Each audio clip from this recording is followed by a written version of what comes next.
Keesokan harinya Yuju dan Jungkook bangun setelah menonton drama Korea semalam. Ralat, hanya Yuju yang terlalu fokus kepada drama itu sedangkan Jungkook hanya bermain handphone di sampingnya. Namun Yuju bersyukur mempunyai suami yang tidak mengurusi hobinya. Walaupun Jungkook tak suka namun ia tak pernah sekalipun menghina mereka. Bangun woi, teriak Yuju ke telinga Jungkook.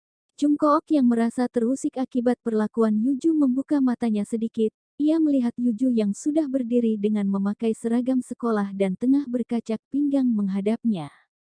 Aku mau sekolah hari ini, ucap Yuju sambil berjalan ke arah kaca. Kamu sekolah atau masih mau istirahat aja?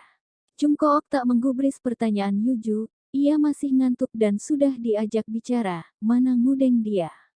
Jambu, bangun. Yuju kembali berjalan ke arah kasur dan memukul tubuh Jungkook berulang kali. Kesal melihat Jungkook yang tak terganggu dengan perilakunya, Yuju malah melompat dan menimpa tubuh Jungkook yang tengah berbaring. Ayo bangun, kalau gak mau sekolah juga harus bangun, gak bagus siang-siang bangunnya. Seolah bisa gak sih sifat cueknya dibuang. Kamu kayak Nisa Sabian lama-lama, ayo bangun.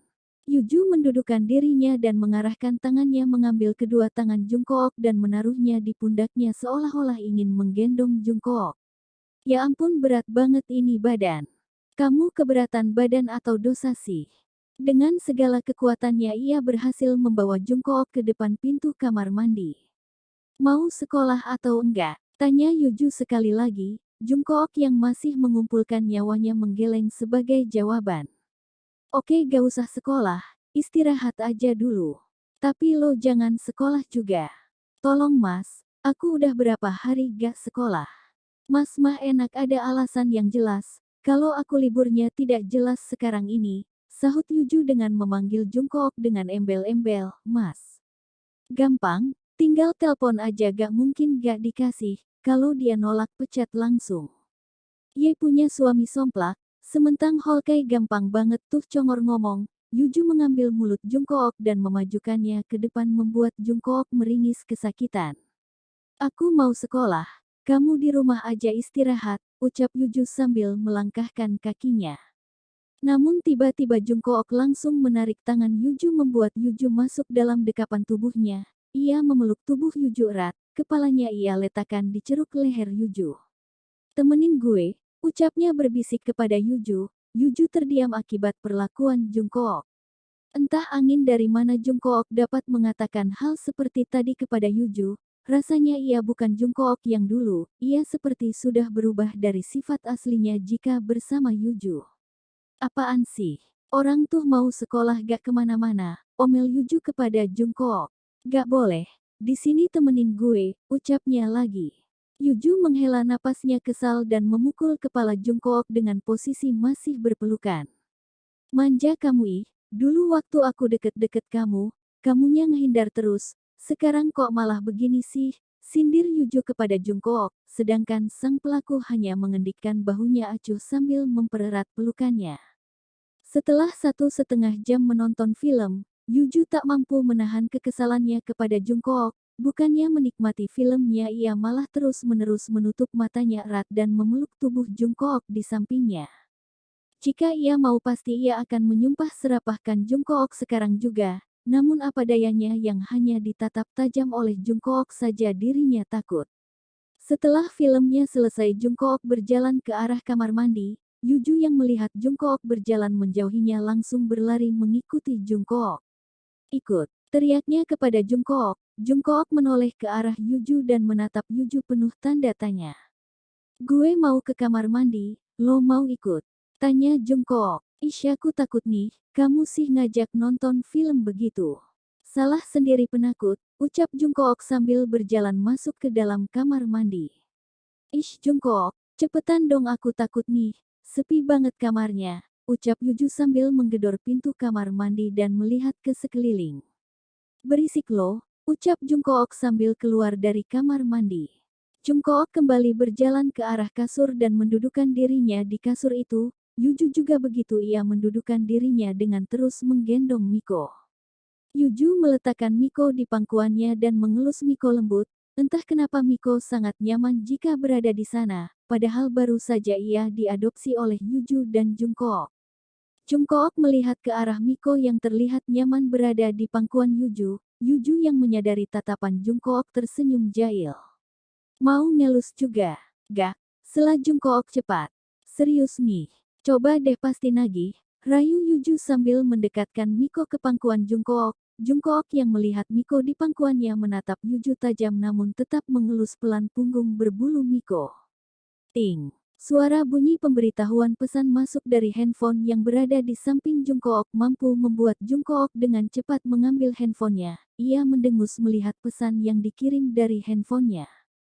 Papa, nak, kalian ke rumah nenek sekarang. Semuanya pada ngumpul di sana. Bilang sama Kak Sowon juga supaya bareng sama kalian. Papa sama Bang Wonwo bakal nyusul. Siapa? Tanya Yuju penasaran. Papa nyuruh ngumpul di rumah nenek. Seriusan? Tanya Yuju dan dijawab anggukan oleh Jungkook. Ya udah ayo siap-siap, ajak Yuju. Namun tiba-tiba ia terdiam sebentar. Tapi kamu temenin Yah di depan pintu kamar mandi. Jangan tinggalin aku, lanjutnya. You are a cowardly girl, ejek Jungkook sambil mengacak pelan rambut Yuju. Aku gak penakut Yah. Gak penakut, ucapnya sambil menganggukkan kepalanya.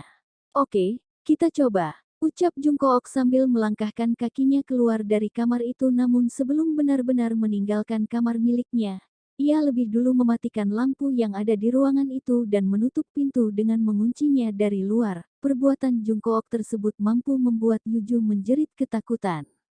Jungkook yang mendengar teriakan Yuju tertawa lepas mendengarnya namun beberapa saat kemudian jeritan Yuju semakin lama semakin terdengar seperti isakan tangis. Jungkook yang sadar langsung masuk ke dalam kamar dan melihat Yuju yang tengah menangis sambil menutupi wajahnya dengan selimut. Pagi ini Jungkook dan Yuju sudah masuk sekolah seperti biasa, namun hari ini ia memakai motor miliknya yang selalu nangkring di garasi. Saat kecelakaan itu, mobil Jungkook langsung dibawa ke bengkel untuk diperbaiki. Kerusakan mobilnya cukup parah di bagian depannya mungkin membutuhkan waktu yang cukup lama. Jungkook menaiki motornya dan menjalankannya keluar dari garasi. Ia memberhentikan motornya di hadapan Yuju, sedangkan Yuju masih terdiam di samping motor Jungkook. Seriusan kita naik ini? Tanya Yuju kepada Jungkook, jarinya ia eratkan ke tali tas miliknya. Kenapa? Malu naik motor. Ucapan Jungkook membuat Yuju kesal pagi ini. Tangannya ia arahkan untuk memukul lengan Jungkook yang memegang setir motor miliknya.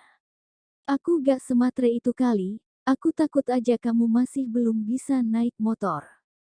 Jungkook melihat ke arahnya dan menatap Yuju remeh. Gue gak lemah, kata Jungkook sambil memanaskan mesin motornya. Akibat ulahnya yang tiba-tiba membuat Yuju menutup telinganya terganggu. Ih berisik tahu gak sih? Pekik Yuju, kenapa gue ditakdirkan suka sama cowok batu dan ngeselin kayak Jungkook begini sih? Pikiran itu yang sering terlintas dalam otaknya. Makanya cepetan naik malah berdiri di situ mulu loh. Jungkook memberhentikan aktivitasnya. Ia mengambil jaket yang berada di dalam tasnya dan melemparkannya secara tak ikhlas ke arah Yuju. Pakai jaketnya, ucapnya tanpa memalingkan pandangannya dari depan. Kasih tuh yang ikhlas kek, ngasih kok begini gak ada manis-manisnya. Mending sama Enwo ngasihnya sopan, lembut lagi. Puji Yuju mengingat sikap Enwo kepadanya, tanpa ia sadari Jungkook sudah mengepalkan jari-jarinya sekarang. Api cemburu selalu membuatnya lemah. Jungkook menoleh ke arah Yuju dan menatap tajam Yuju, tangannya dengan cepat merebut kembali jaket yang telah ia berikan. Gak usah samain gue sama dia. Cara gue yah cara gue, cara dia yah cara dia, gak bisa lo samain. Dis cuma muji doang aku, kok kamunya cemburuan gitu sih? Siapa yang cemburu? Gak usah ngarep, udah gue berangkat sendiri sana lo pergi sekolah naik taksi online aja. Loh kok begitu jadinya? Gak mau ah, masa naik taksi lagi? Tahan Yuju sambil memegang tangan Jungkook yang memegang setir motor. Ish seriusan dong, kok ditinggal sih? Jungkook tak memperdulikan ucapan Yuju. Jungkook menjalankan motornya meninggalkan Yuju yang melongo melihat kelakuan suaminya. Kakinya ia hentakkan ke tanah berulang kali, karena kesal ia juga mencampakkan tasnya ke bawah tanah dengan sangat keras. "Jahat kamu!" teriak Yuju saat melihat Jungkook benar-benar meninggalkannya dan tak mau berbalik arah. Ia kira akan ada keajaiban seperti saat ia hampir jatuh kemarin, nyatanya tidak sama sekali. "Kenapa sih cobaan hidup gue berat banget rasanya?" Yuju mengacak rambutnya frustasi. Tangannya ia arahkan untuk mengambil tas miliknya yang tergeletak manis di atas tanah. Ia membuka tasnya dan mengambil handphone miliknya. "Untung aja nih handphone gak rusak, kalau gak gue suruh tuh si kutub gantiin," kesalnya sambil berbicara sendiri. Namun baru saja menghidupkan layar handphonenya, tangan dan bibirnya keluh melihat pesan pertama di pemberitahuan handphone miliknya. Ia setiap hari dikirim pesan di handphonenya. Ia tak tahu jelas apa maksud pesan itu. Ia heran kenapa sang pengirim pesan tak pernah bosan untuk mengganggunya.